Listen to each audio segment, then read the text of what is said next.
Good morning, sir. My name is Simran Sharma, and the topic of my day is stalking. In the movies, we all have seen that hero is repeatedly going behind the heroine to convince her and get married. We all think that it's okay, it's cool, but in reality, it's not. If you are going behind a woman repeatedly, even when she is clearly disinterested in you, that amounts to stalking, which is an offense. Stalking is an unwanted or repeated surveillance by an individual or a group towards another person.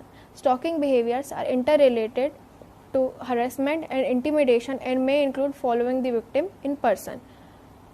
Stalking, as per Indian Penal Code, is defined under Section 354D. It was inserted by an Act 13 of 2013. However, according to it, it can be an offence by a man against a woman.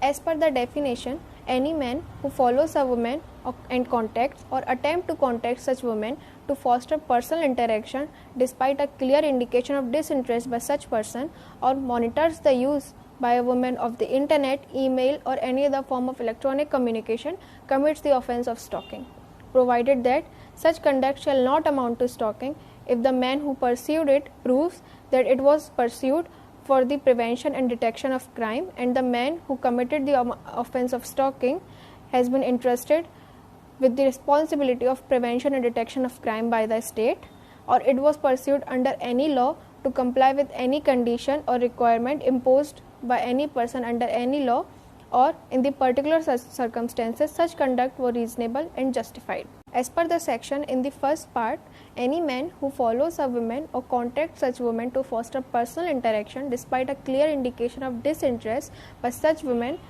commits the offence of stalking and shall be punishable with the imprisonment.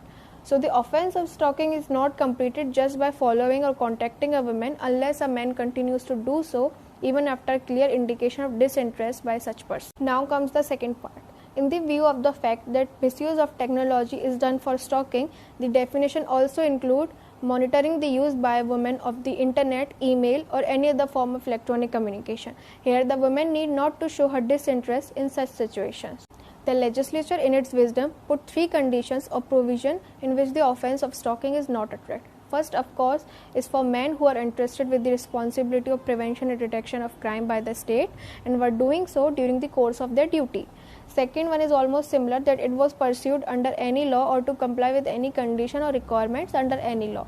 Third one is little trickier. It puts the onus on the man to prove that in particular circumstances such conduct was reasonable and justified. So what is the punishment of stalking?